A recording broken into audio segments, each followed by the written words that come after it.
Stellar Life, mission log number 242. Look in the mirror every day and convince that person for 30 seconds that you love that person. Don't say it, convince them. And be kind to yourself and quit criticizing yourself and acknowledge yourself for everything you're doing approximately right.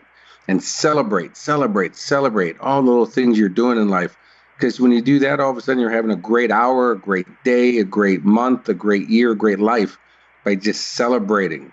Be more loving to yourself, because that will expand, because the brain is wired to move us towards perceived pleasure and to move us away from perceived pain. So if we keep getting acknowledged and rewarded, we're going to automatically expand on being better. But to be perfect, probably not going to happen. And if you are perfect, expect the Grim Reaper to show up, because what are you doing here? We're here to grow. Welcome to Stellar Life Podcast. Get inspired and live out loud. From love, freedom, and success to having it all. Here's your host, coach, speaker, and shining star, Orion. Roger, you're looking good. Hi, welcome to Stellar Life Podcast. This is your host, Orion. Welcome back to another extraordinary conversation. And if you're new and this is your first time, wow, I'm honored. Thank you for listening to us. I'm sure you're going to really enjoy today's episode because it is freaking awesome. Kurek Ashley is the transformer. He's one of the most in-demand first-class speakers and success coaches in the world. He is the #1 international best-selling author of How Would Love Respond? Kurek is recognized as one of the premier experts in personal and professional development, self-discovery, and peak performance.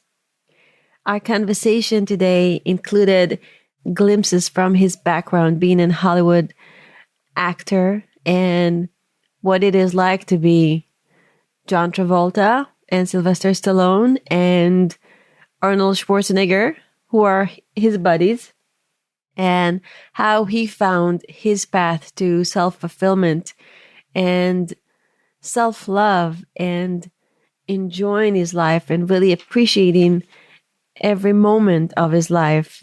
And we're going to also talk about what is true mastery. And now, without further ado, on to the show. 2, 1, 0. Hey, Kurek, and welcome to Stellar Life Podcast. Thank you so much for being here and allowing us to learn from your wisdom. Oh, I'm honored. And just amazement of technology, how we're talking to each other from the other sides of the globe. Make it so easy. Yeah. So you're in Australia right now. I'm close to Tel Aviv right now in Israel. And here we are. Before we begin our conversation, can you share a little bit about yourself and your passion, your life story? How did you get to where you are today? Sure. Well, as you'll hear is that, yes, I live in Australia, but I certainly don't have an Australian accent.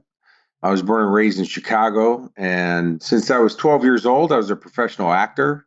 I left for Hollywood when I was 18 years old and wound up doing 38 films. And in 1989, I was doing a movie called Lock Up with Sylvester Stallone. And then from there, I went on to do Delta Force 2 with Chuck Norris. And when I was doing the movie Delta Force 2, we were in the Philippines. A lot of my best friends were on the show, including my very best friend, Mike Graham, who was the key grip, and Don Marshall, the lighting director, and Jeff Brewer, one of the stunt guys. So it was great doing this movie. And then I was involved in a helicopter crash where 5 of my friends died, and Mike died in my arms on fire. And he was 29 years old. And for the next 2.5 years, every night I had a gun in my mouth and drugs up my nose and smoking cigarettes and dope and stuff. I wasn't partying. I was just trying to kill myself. Luckily, I'm not a success at everything in life. And, then my journey to finding myself again and healing myself really became my passion. I had already been really into personal development before then, but this was something that it was a whole new ballgame. And it also started the exodus for me in Hollywood. I just had enough. I mean, I still spent a number of years still in it, but it was just time to leave. And so I came to Australia in 1997, and the company brought me here actually left me stranded and didn't pay me and left me homeless in 2 countries at the same time because I couldn't fly home to be homeless. in that, I started doing some free seminars. One of them, I met this woman. Her name was Natalie Cook, and she was a bronze medalist from the 96 Atlanta Olympics for beach volleyball. And she asked me to work with her. And for the next 2.5 years, I worked with her, and we won the gold medals at the Sydney 2000 Olympics and have been ever since. Wow. That's such an extraordinary story. Yes, it's really, really special. I know when I experienced trauma, I was in an abusive relationship, ended up in a hospital, and I had to go through my own healing, and I would drink and I had zero self-esteem and I hated myself, and I had to go through my own journey of healing and gaining my confidence back. And actually looking back, it was probably one of my greatest gifts, because sometimes we get those gifts and we don't see the gift in it. It's almost like we need to experience the pain to go through the melting pot, to get the gold out, to get our new purpose, to get our new work in the world, and work that will touch and change the hearts and lives of so many people. And now looking back, it was like a gift with a bow on the bottom. And only years later, I was able to look back and say, okay, now that I experienced this pain, I know how to connect with people on a deeper level, not as shallow as I would connect with people before. And especially with my clients, I can understand, I can empathize more, I can give more of myself.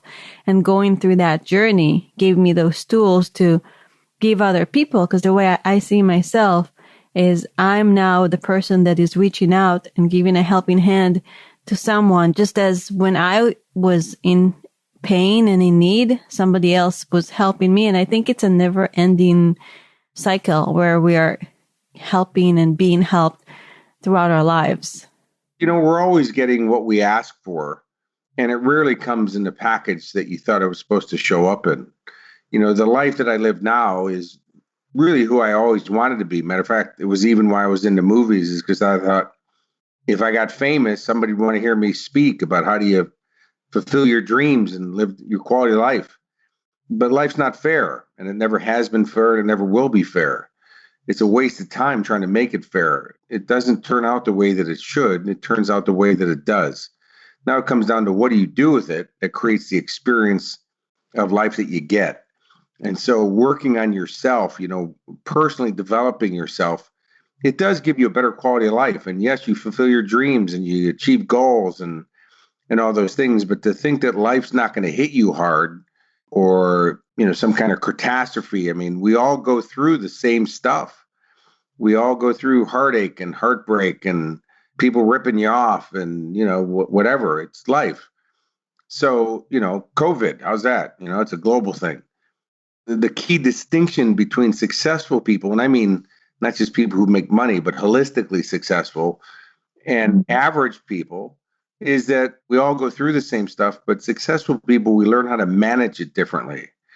And, we manage how we think and feel differently. And when you think and feel differently, you're going to act differently, and that's going to produce different results. So when you were in the depth of your trauma, and you just had that horrible crash and your friend died in your arm, and you had to, you tried to numb your sorrow with drugs and almost like being suicidal. Oh, no, I actually was suicidal. I had a gun in my mouth every night. Yeah, so I was... It was literally, oh God, oh my God. Okay, that's painful. What made you not pull the trigger, and what was your catalyst for change? Well, Ryan, the thing is that many nights I tried to pull that trigger. I mean, I counted myself down from 3 to 1 nightly, and I would try to squeeze that trigger with all my might. And for some reason, I just couldn't. And then one day I woke up and I realized that your life's not your own. That there's people who love you and look up to you. And some people you don't even know about. There's a person in the grocery store that you're nice to that, you changed their life or something, And so there's a responsibility to that. And I couldn't let my life be just another statistic of a person who had promise and then threw it away. And I realized that one of the reasons I lived in the helicopter crash, when 5 of my friends died, was that obviously there's still a purpose for me to be here and I might want to start living it. Oh, wow. That's big. Yeah, so I unscrewed a broom pole out of a broom and I held it over my head like a samurai warrior in Los Angeles. And I cut a line in the sand in my backyard. And I said, once I step over this line, I'm done. I'm done. I'm done being depressed. I'm done with the drugs and I'm done. Because in life, you have to get to that place where you go, I'm done. I'm done being fat. I'm done being lonely. I'm done being poor. Because until we get to that place, we're complacent. We're accepting it. But you have to go, I'm done. And so that night, I gave up cocaine. I gave up cigarettes. I gave up alcohol abuse. I gave all my guns away. Not that just people wandering down the street. I gave them away to gun collectors. But, but people don't really understand is that, I'm still dealing with the crash. I'm still dealing with the loss of my friends. But that's when I just really got into working on myself. And my intention was to just get a little bit better that day. Just a little bit. And a little bit better the next day and a little bit. And, pretty soon you start to feel okay. And then pretty soon you start to feel good. And then all of a sudden you're feeling really amazing. And then you're back to full speed. It's like Michelangelo, he's got a piece of granite in front of him. Well, he doesn't hit it with one hammer. And then all of a sudden the statue of David comes out. It was all the little chips, but he always knew the masterpiece was in there. And it's the same thing with working on yourself. It's all the little pieces that create the masterpiece. And it is profoundly powerful. And it was a game changer. And it's really what I call the cable effect. It's all these little things that when you put them together, they bind and they become stronger than solid steel itself. Like the Golden Gate Bridge is held up by cables. And if you see what it's really made out of, it's all these little wires that become a cable. And then those cables are bound together to create another cable. And then all that's creating the bigger cable. Well, the entire bridge has been replaced piece by piece since its beginning, except for the cables, because they say that's stronger than solid steel itself. So it's all these little things in our life that when they bind together, they become profoundly powerful. Yeah. I just finished, I'm taking a workshop here in Israel, in Hebrew, but it's based on, there's an American lady who created it. It's called The Artist Way. And today we actually spoke about perfectionism. And I just heard that example of Michelangelo's statue David half an hour ago. And that's for me like such beautiful synchronicity. It's just like our conversation now, it's almost like an extension of the conversation I just finished. It's really beautiful. There are no accidents. No, there are not. No accidents. If we're talking about synchronicity, what are some of the synchronicities that happened to you along the way that helped you move forward? Well, I've always been a person who has been a bit delusional, but being delusional actually is a fault. It's a wonderful quality. It's because we're visionaries. We see crazy stuff in our head that we actually believe can come true. And so we start moving in that direction. So as an example, in 1976, I saw a movie called Rocky, and I said, I'm going to know that guy. I really relate with him. Nice. And, since I was 18 years old, I've been friends with Sylvester Stallone, who's always been a really wonderful mentor to me. And I met him through his very best friend, who they were roommates in college together at the University of Miami. His name is John Herzfeld. And John, I met him at the gym where I was working and I was training him. And he became my Mr. Miyagi, really, from the Karate Kid, and raised me and forced me to look up vocabulary words. And he's a movie director. And through that, I met another guy that I saw Saturday Night Fever 16 times and Grease 18 times. And that was John Travolta. And I said, I'm going to know this guy. I feel connected to him. And, John and I have been friends since 1983. And I read a guy's book in 1984 that he used to put like 20 people in his house for seminars in those days. His name's Anthony Robbins. And I spent 5 years on the road teaching at Tony's seminars. Really? Wow. I did all of Tony's seminars. I knew Tony when he used to put like 400 people in the seats in the early 90s. And he's the first testimonial in my book. I have a #1 international bestseller called How Would Love Respond? And Tony doesn't really give out testimonials, but he gave me mine unsolicited. And it says, Kurek, you're the embodiment of the word outstanding. And I'm really honored by that. But my point being is that you got to see yourself out there. And by the way, the reason I use those people as examples is because if you talk to them and, how they got to where they are in life, they'll tell you the exact same story, that Sly in his darkest hour and when he had no money and had to sell his dog at 7-Eleven for $25, and that was like a family member to him, that he still saw himself as a movie star. And his purpose was so strong that the how to do it starts to show up. You just, you're open to it. And, same with John Travolta. He'll tell you that he always knew that his job was that he's a movie star, not an actor, movie star. And the reason I know this, because whenever I'm around people like that, I'm always asking questions to see what their story is, because then you see there's consistencies. There's certain things that are exactly the same in everybody's story. Not the ins and outs of the story, but really the formula of it. And that's why I love what I teach to people, because it's based in the laws of cause and effect, which is science. That everybody has equal potential. Everybody can do it. Not everybody will. So for the people I work with and all the crazy results that I've produced with people, it's because I see that winner in them, that hunger, even though they've been down and out or it's been hard, that they go, I'm still doing it anyways. And that's what successful people say. They say, I don't know how I'm going to do this. I'm going to do it anyways. So as you see, there's that decision in there. Yeah. It's beautiful that you see for them what they don't see in them. It's just beautiful. Just like Michelangelo, where he saw the statue of David when nobody else saw it. You got to see the masterpiece inside. And that would start with looking in the mirror and listening to that inner voice that, it's kind of like the Matrix, where something's out there and you just don't know what it is, but it's out there. It's exactly like the Matrix. Yeah, and you start saying, hey, you know what? I'm going to go for that, because the purpose of your life, people always ask me, hey, what's the purpose of your life? And I go, it's to be happy. It's to enjoy it. You do that, you win. And the reason it's your purpose is because whatever you're filled with, you're going to spread. If you're filled with happiness and joy and love, you spread that to everybody around you. If you're filled with misery and scarcity and pain, you spread that around. So it's one of the most spiritual things you can do is fill yourself with love and happiness, and then you'll spread it to everybody around you. But if you're not enjoying this life, like, what's the point? What, you're working hard, you're not spending time with your family, your kids or whatever, for what purpose? To enjoy it. And so I have a 9-year-old son, and he's my life, and I want to spend time with him. And, during the COVID times, I loved the homeschooling time, that, because when do you get to do that?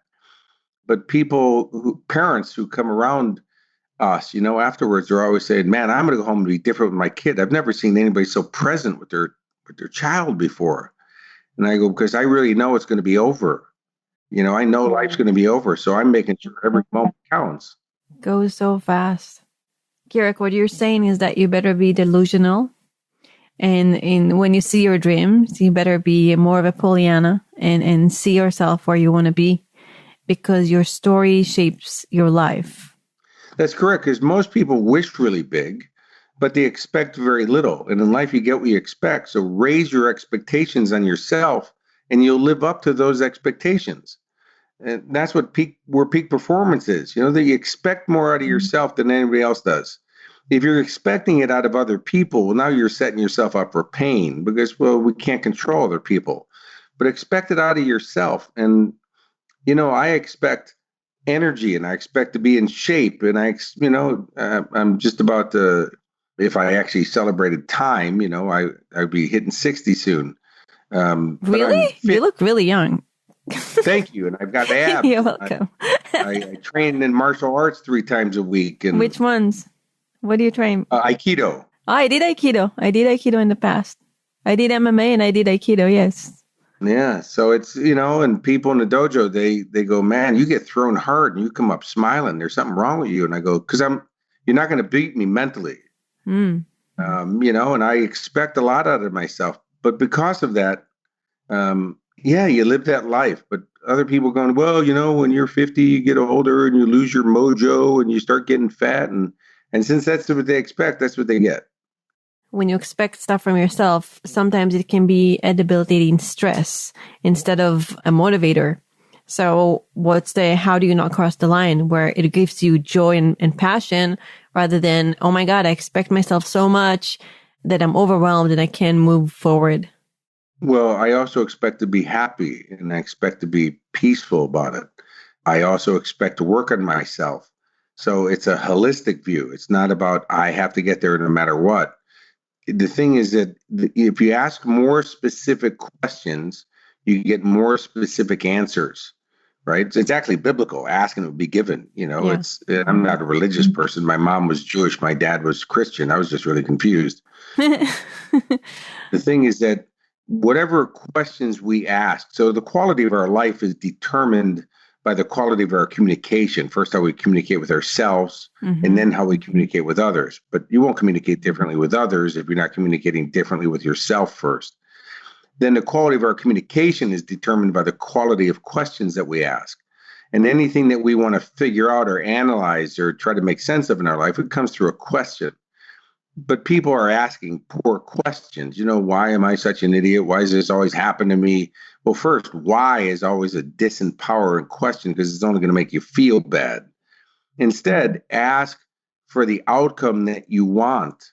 And, with that expectancy. So as an example, instead of just saying, well, how can I achieve my goals? I ask myself is, how can I achieve this goal while living within the context of my values?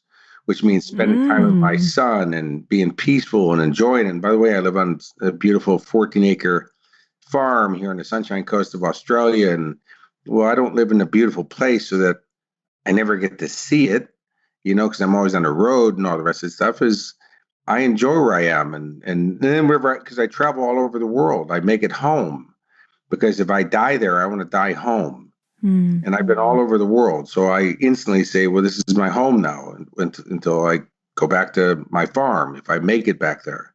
So I just ask more specific questions, is how can I do this peacefully and how can I enjoy myself? Because that's my values. I want to make sure I'm always enjoying it. And when you get those answers, there'll be more specific strategies, not just strategies. Did you have times in your life where the goal was not aligned with your values? Yes, I actually, when I was a kid and growing up, and certainly when I started my acting career, I wanted to be Elvis. I wanted to be, famous.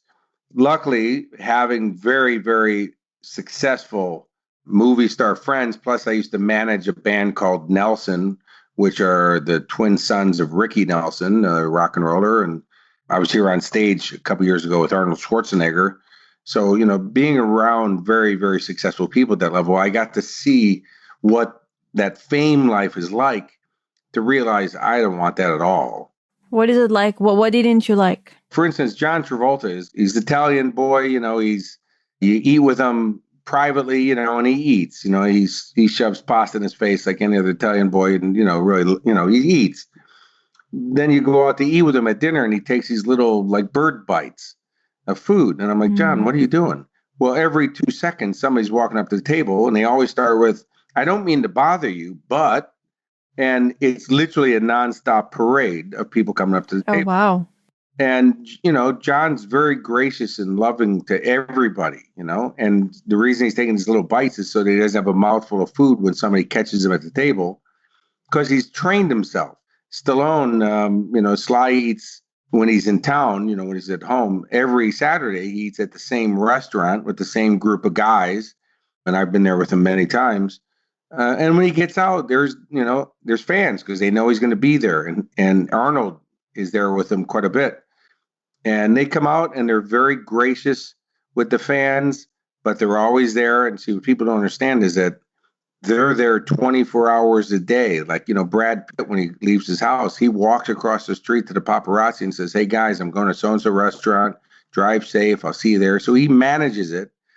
But imagine, you're going to 7-Eleven because you just feel like a candy bar in the middle of the night or whatever, and there's 50 people snapping pictures of you. and then writing stories about you that aren't even necessarily true, and taking pictures of your kids, which these days with predators and opportunists and people wanting to kidnap your kids, trying to get, all this danger that's out there. Oh my God. Alec Baldwin asked the photographer once to not take a picture of his newborn child because it's dangerous. And the guy purposely shot pictures of it. And so Alec Baldwin punched him in the mouth and smashed his camera, and then obviously wound up getting sued and charges pressed against him. But see, he's just being a dad, a protective dad. But see, there's things that come along with fame that, it's like everything else. There's a law of polarity. There's two sides to it. There's a perks to it, and there's the other side to it. And the other side to it, to me, was just too much of a cost. I like my privacy. I don't take photos of my son, certainly in his school uniform and stuff, so people see where he is and can track him down. You got to be protective. But man, when you're in the limelight, you don't have that opportunity. Yeah, I don't post photos of my son on Facebook at all, even though he's so cute. Like, I restrict because it's dangerous out there. I mean, the world always has been. I mean, again, I'm not being negative. The law of polarity, which is a law of physics, says that both sides have to exist in order for it to be there, so you can't have a top without a bottom or a left without a right. And that means good and evil always will have to be in the world. Matter of fact, it also means that any disease that's on the planet, there's got to be a plant that heals you, or nature will take care of it. Because if there's a disease, there's got to be a cure. If there's a problem, there's got to be a solution. But, so to go, hey, I want to fix the world to make sure there's, it's perfect. Well, it is perfect. It may not be the way you think you want it to be, but there's always going to be the other side to it.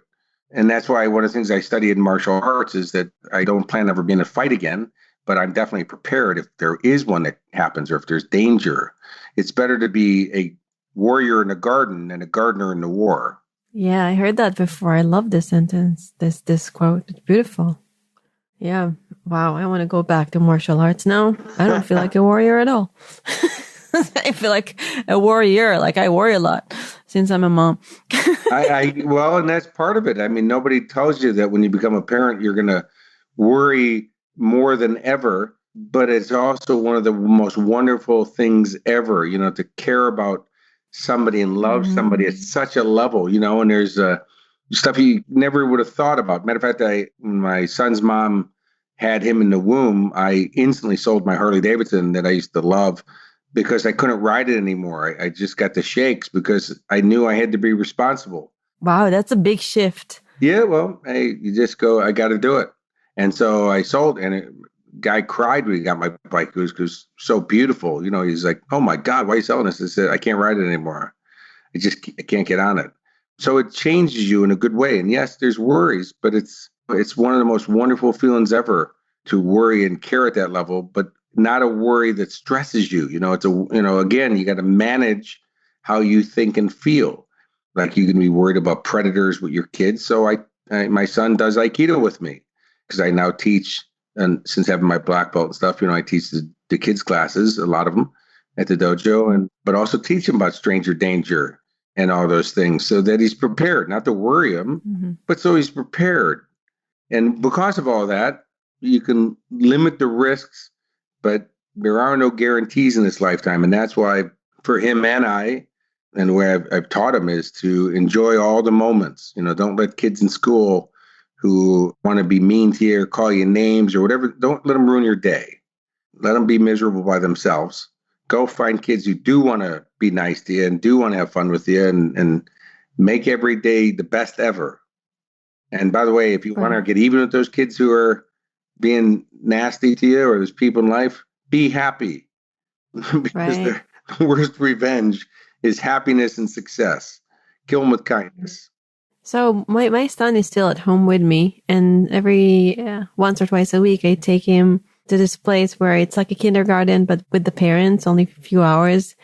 And he always finds this kid who's, I don't know, trying to punch him. He's only a year and a half, trying to yell at him. One time he made him cry by yelling at him. So how can you teach a toddler so small to not get hurt or protect himself? I'll kind of answer that with a question, Ryan, is have you noticed that it's a son you have? Yeah. Have you noticed that your son's been able to play you since he's been like a couple months old? Like he knows exactly how to turn on cute when he wants something. He knows definitely how to give you the look when he wants something, you know? Yeah. When when you're talking about... He got me wrapped around his little finger. Yeah, for sure. you know, when you're saying how cute he is, he actually gets cuter. Like, okay. So they're very intelligent.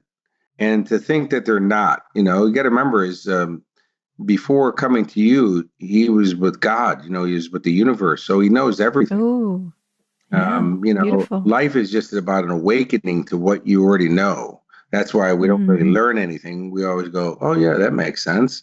Because it does make sense to us because we already knew it. And so, you know, to communicate to your child like it's a little person, not like it's somebody that we're talking down to or that doesn't get it. So I'll give you an example. My son, when he was like 3, you know, and he's still cute and, you know, all that stuff. You know, he's doing something. I raised my voice to him because I never would strike my son. And he says, Dad, I really don't appreciate when you raise your voice to me because it scares me. You know, I said, well, buddy, I got the behavior. That behavior. Can't do that. And he goes, well, you always tell me I'm intelligent. So why don't you just treat me like it? And if you just tell me, I won't do it again.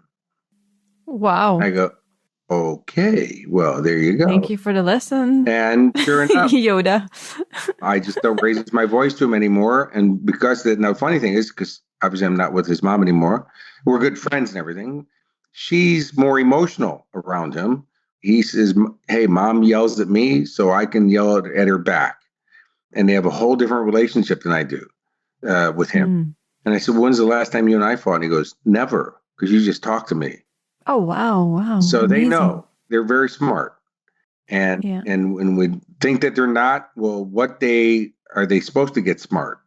I know. There is always this mama bear feel that I want to protect him and I want everything to be perfect for him and I want to raise him in a bubble, but I can't. It's wonderful. And at the same time, you really have to prepare him for real life. So, even in the dojo, we had a guy that was rubbing everybody the wrong way. I mean, everybody, you know, and he just had this attitude. And you know, one day I just realized, you know what, he's the guy that I'm training in Aikido for, you know, to redirect the energy, to connect with it, to blend with it and redirect it. So from this point forward is that I'm not going to attach to any of his energy anymore, you know, and I'm not there to teach him anything and I'm not there to correct him on anything because that's not what I do. I'm there to get great at what I do. And because of that, and I had a chat with some of the other people in the dojo, he just quit. See, because when he wasn't getting the response anymore, when eliminated himself. Yeah, he just quit.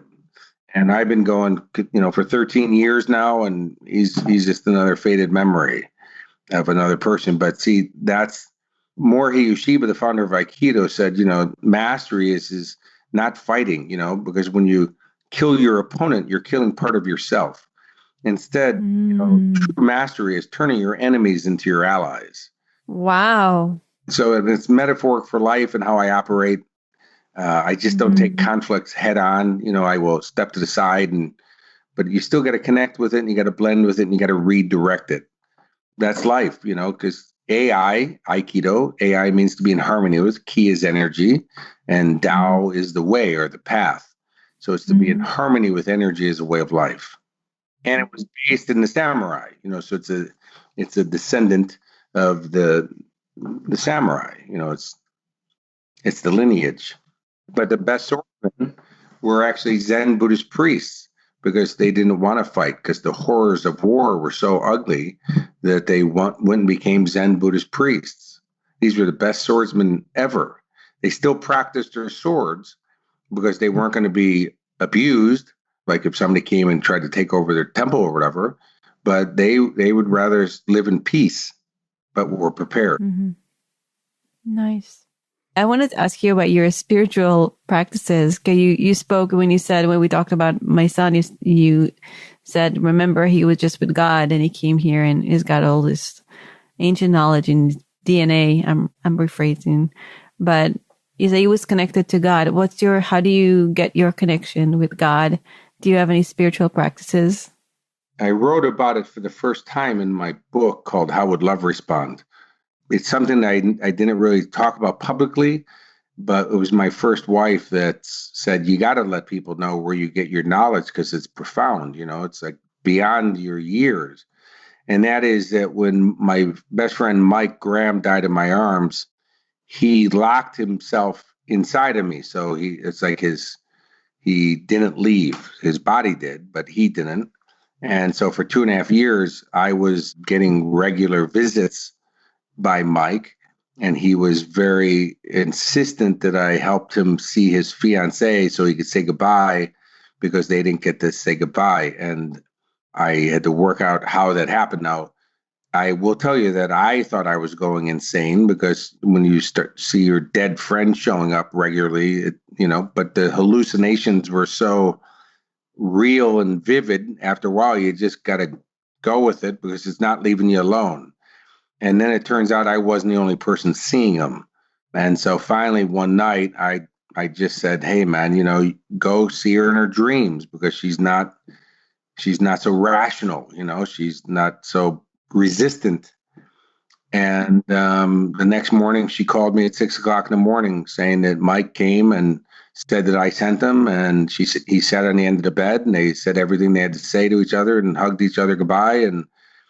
And then I was taught how to do an out of body experience, and I escorted Mike's soul into the light. And Wow. when I touched the light, which I was told not to go into it because I don't belong there, but when I gave him that final hug and backed him into it, it was God. It's not a guy in a robe and a beard. It's the most powerful force in the universe. By the way, even science these days, which science and the belief in God or a creator or the great spirit, have always been at odds with each other. But now science is saying that the law, it's the laws of physics that govern the universe, but that the laws are so perfect, there had to be some kind of an intelligence that created, because they're too perfect to be an accident, right? So as you see now, science and the belief of some great intelligence is now one and the same, which again, the law of polarity is at play, So yes, there is physics says that energy can't be destroyed or created, it just transforms. So that would mean is that we've been here before, we'll be here again, because there's nowhere to go. You just transform, you'll change forms. Even the Big Bang, what doesn't make sense that all of a sudden nothingness exploded and all of a sudden planets and stars, it doesn't make any sense. So that means that the universe, which space is expanding, but it's also slowing down its expansion, which means that eventually it will start going back to the center. It will come backwards again. And then it will Big Bang, because as it gets compressed into that small, just like a dying star, and then it explodes and becomes a supernova, and life comes out of that.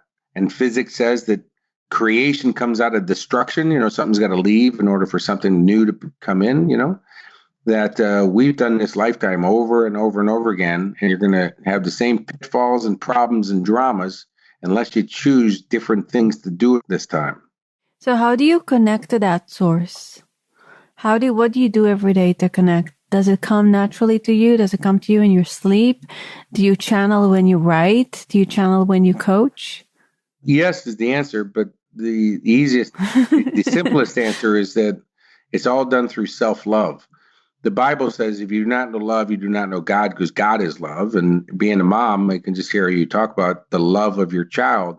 By the way, there was a mom in California I think it was California, she was walking and a grizzly bear grabbed her 2 or 3-year-old. Now, by the way, grizzly bears are huge, and a hunter can shoot a grizzly bear with a .357 Magnum in the head. The round will bounce off his skull, and now he will kill you because he's just angry. Whoa. The mom, when she saw her child get grabbed, ran up and punched the grizzly bear in the head. The grizzly bear dropped the child and ran. Don't piss off mom. So my point being is that's the power of love. You got to imagine what was in that punch, right? It's more powerful than a bullet. So if you ever study human beings, you'll see that love has been our most powerful driving force. The love of our family, the love of our kids, the love of our cause, the love of our country, the love of ourselves. And so if God is love, and you want to connect the source, that would be through self-love, because every issue we have in this lifetime is a self-love issue.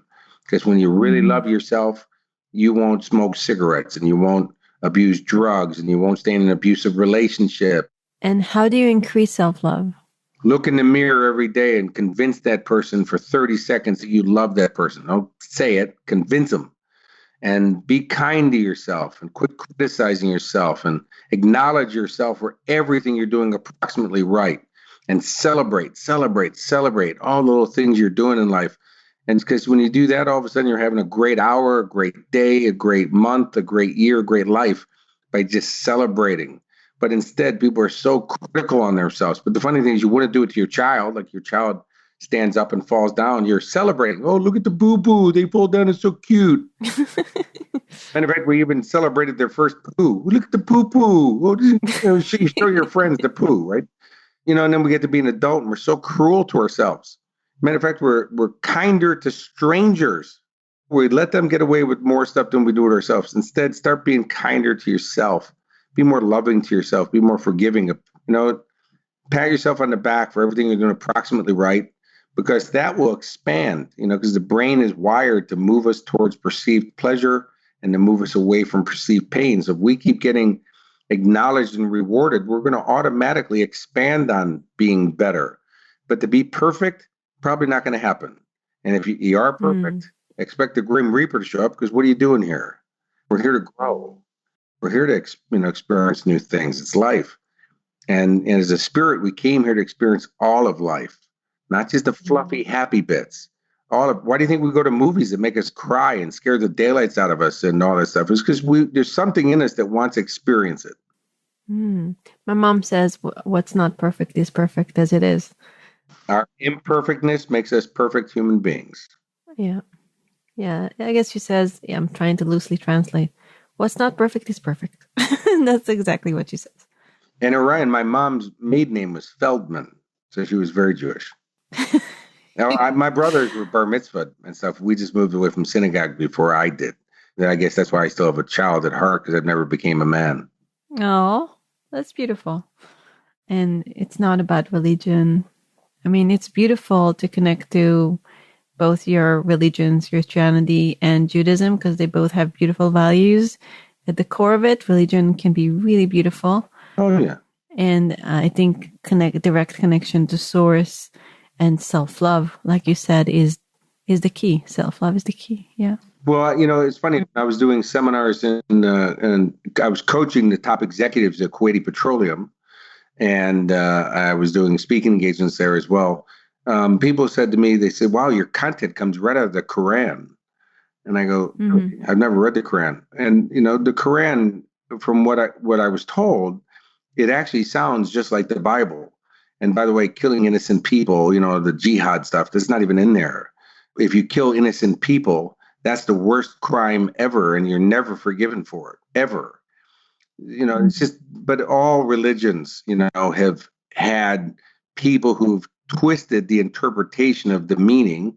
I mean, there's Buddhists who recently took over a temple with AK-47s. They took over a Buddhist temple so they could have it.